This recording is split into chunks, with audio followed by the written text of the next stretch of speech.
Zurasu, Shii-Cho, Shii-Cho, everybody now. Zurasu, Shii-Cho, Shii-Cho, everybody now. Greetings, true believers. This is Dr. Whoerble again with the second episode of The Art of the Guardian.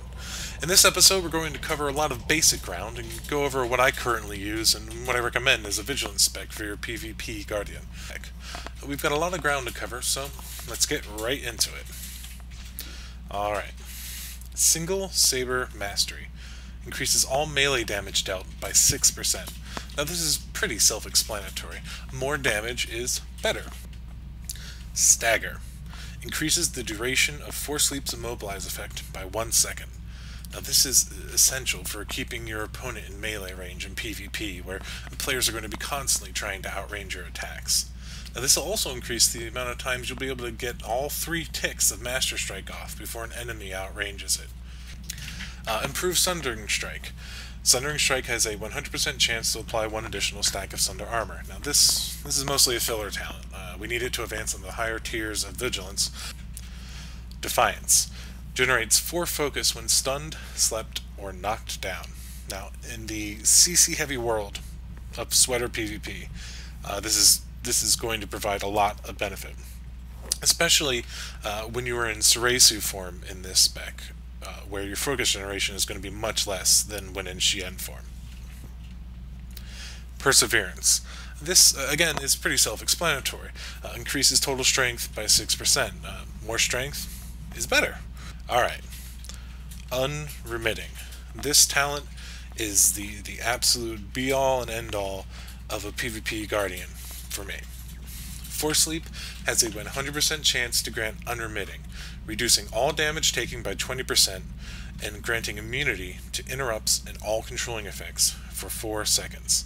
Now, not even taking into consideration the 20% damage reduction, the immunity to interrupts and controlling effects after a leap is indispensable. You know, most players are going to immediately try to push you back or CC you when you leap onto them. And with this talent, that's a blown cooldown, and that can mean all the difference in PvP.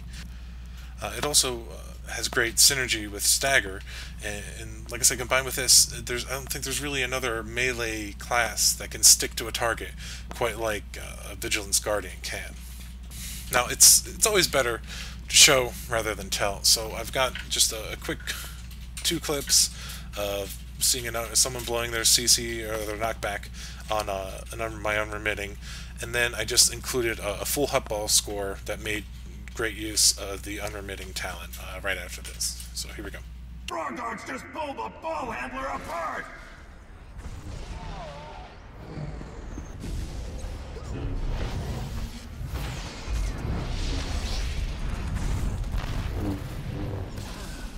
Alright, so as you can see, we're trying to burn down the enemy ball carrier here, and we get her, and I pop over into Shii-Cho, start looking for a leap target. I want to get up on that top tier there, and I see somebody, but I leap a little too late, so I'm down here. Force push to reset the cooldown. Shadow blows their spinning kick on me with no effect, so I keep going. And since I reset my cooldown and force sleep with that force push, I'm looking for another target to leap to. I see someone coming down with force speed, to leap to them, get Unremitting, they blow their knockback, and we score. Alright, let's get right back into it. Shii-En form. Enters an offensive lightsaber form, increasing all damage dealt by 6%. All attacks that cost focus will refund 1 focus when used. In addition, taking damage generates 1 focus, but this effect cannot occur more than once every 6 seconds. Now that 6% increased damage is great, but where this form really shines is in the focus generation. There's no other form for Guardians that's going to allow for smoother, more uninterrupted DPS. Gather Strength. Whenever your movement is impaired, you gain a 10% bonus to your next melee ability that costs focus. This effect can stack up to 5 times and last 10 seconds. Now, we're all melee characters here. We know we're going to be slowed. Our movement will be impaired. Getting this bonus that stacks up to 5 times, that's 50% extra damage, will only make that overhead crit that much sweeter when you finally reach your target. Great PvP talent. Affluence. Force Sweep no longer costs focus. Now, this is not a very flashy talent, but removing the focus cost of Force Sweep can be very beneficial. Now, for starters, it makes Force Sweep a focus generator while in Shii-Cho form, because despite the talent making Force Sweep free, it still acts as a focus costing attack, and thus refunds one focus. It's nice to have something that's free to interrupt a large group of enemies that are trying to cap an Avari Coast, or Voidstar, or even Alderaan. Because our Cyclone Slash, while effective, we really need to pop combat focus before we use Cyclone Slash to do some mass interrupting in any sort of PvP situation. Vigilance reduces the cooldown of Overhead Slash by 6 seconds and Blade Storm by 3 seconds. Now I know it's the same name as our talent tree here, and you feel like, wow, Vigilance talent in the Vigilance talent tree, that should be amazing, and it's not particularly amazing, but you know, Overhead Slash and Blade Storm, they are bread and butter attacks for us. They're very high damaging attacks, and getting a cooldown reduction on them is extremely useful. Commanding Awe reduces all damage taken by 4% at all times, and by an additional 15% when focus defense is active. Additionally, reduces the cooldown of Awe by 15 seconds. Now, for just 2 little points, you get so much from this talent. Reducing your damage taken by 4% at all times is pretty much a no-brainer. Do you want to take less damage in PvP? Yeah, so take the talent. Now, on top of that, it also allows you to take 15% less damage while focus defense is active. This essentially provides you with another survival cooldown, or a very powerful single cooldown when combined with Saber Ward and Inure. The icing on the cake here is the reduced cooldown of Awe. Awe is an absolutely essential ability of the Jedi Knight class, and is extremely helpful in holding off attackers from interrupting node captures and advancing toward objectives. This talent simply provides too much to ever want to skip it.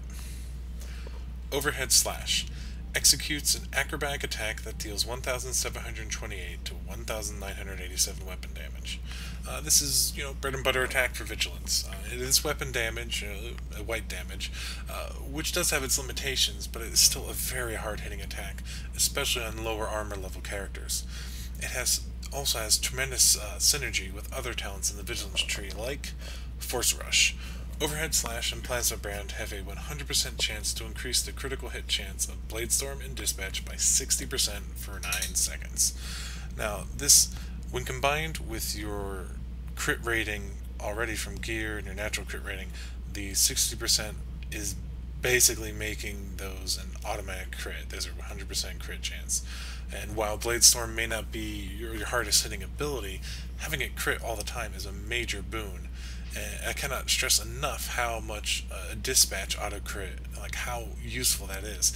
Dispatch is coming in at an extremely important part of the fight. That post 30% health part, where you really want to finish that character off as quickly as you can and move on to the next goal or objective, or the next opponent that's showing up.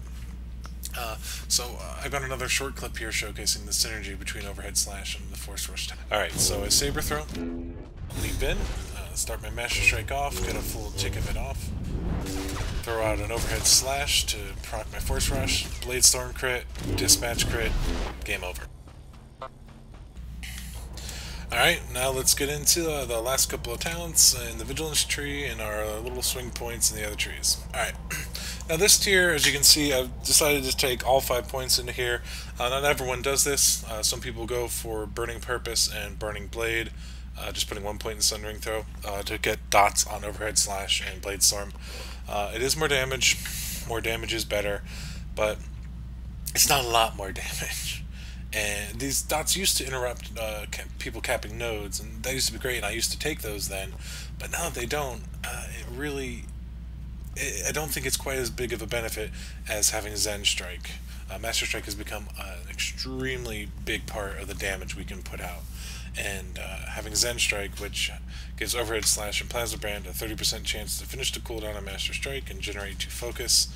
This effect can occur once every 15 seconds. Each rate beyond the first reduces the rate limit by 3 seconds. Having that chance to get that cooldown on Master Strike back is just great. I mean, it's RNG based. It's not going to happen all the time. When it does happen, you're going to gain a major advantage in your PvP encounter. Sundering Throw. Lowers the cooldown of Saber Throw by 5 seconds and causes Saber Throw to apply 2 stacks of Sunder Armor to the target. Saber Throw is our one big range attack. We're going to be rooted, we're going to be stunned, we're going to be far away from a node with nothing else to stop them from capping but a Saber Throw, so getting their cooldown reduced is a great thing. And the main reason everyone will tend to put at least 1 point in here is to get that 1 stack of Sunder Armor up from a distance so that we can start right into our Plasma brand. Which engulfs your lightsaber in fiery plasma, striking a target affected by Sundering Strike for 1,098 to 1,179 points elemental damage, and dealing a further 1,437 elemental damage over 12 seconds. Now, it's, since launch, Guardians have never been particularly passionate about this attack. I think mainly most people, and myself included, have wanted this to simply be a hard-hitting elemental damage attack as opposed to, sort of a middle-of-the-road direct hit followed by a sort of middle-of-the-road dot. But, it's what we have. It's our end talent. We're going this far into Vigilance. We should take it. And since we've seen combat logs and parses since 1.2, it is a good amount of damage. Having it on a 12-second dot sort of limits it, and I think a lot of us would rather have it be more front-loaded as opposed to back-loaded. Alright, down in the focus tree, we have just 3 points. Two of those being in Master Focus. Reduces the cooldown of Master Strike by 3 seconds and increases its damage dealt by 8%. Again, we're taking all these talents to make our Master Strike better and to make sure we get it hit. There's no reason we shouldn't reduce its cooldown and make it hit harder. Now, Swelling Winds, I got 1 point here, but this was my swing point in the spec. Not married to where this is just where it is right now. Increases the damage dealt by Force Sweep and Cyclone Slash by 10% and lowers the cooldown Force Sweep by 1.5 seconds. I mainly want it there to lower the cooldown so I can do Force Sweep more often and interrupt a large number of people in Navari Coast or Void Star. Okay, over to the defense tree. Momentum. Force Sleep and Zealous Sleep have a 100% chance to make the next Blade Storm activate without a focus cost. This is a free attack that with our other talents is going to be pretty much a 100% crit. So it's another reason, again, why we're going to be overflowing of focus, and it's a free, crit attack. Why not take it? Victory Rush. Sundering Strike has a 100% chance to build 1 additional focus. We're going to be sundering anyway. It's got a kind of a weird cooldown on it. Why not have it provide additional focus? I don't know many Guardian specs that would ever not take this talent. Dust Storm is simply there to get to the next tier of this talent tree. It's going to give a 33.3% chance to lower the accuracy of affected targets by 5% for 18 seconds. It's going to happen every now and then, and we're not really looking for it or counting on it. But we are using it to get to Solidified Force. Reduces the focus cost of Hilt Strike, which we don't have, and Freezing Force by 2. Now, Freezing Force only costs 2 focus, so this now is a no focus attack, and as you can see, it is a free, spammable, AoE slow. Alright, so I've included here a clip of a recent Void Star. As you can see, we've just planted the bomb, and we're on, the usual chaos is ensuing. Going around, people trying to kill each other, and soon enough we'll see the door will blow, and there it is, door's blown. I head back to their team, start trying to pop an start trying to slow them down with my free AoE slow. As you can see, I'm just kind of spamming it. You don't need to run around spamming it. It does have a duration, but it's fun.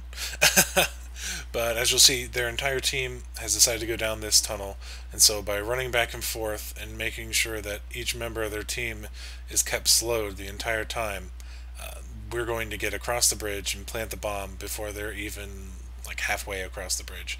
I've had an assist, someone's done a mass stun there. Left forward to keep everyone slowed. They're going to take me down here in a second. But as you'll see, pretty soon after they get even onto the bridge, it is bomb planted.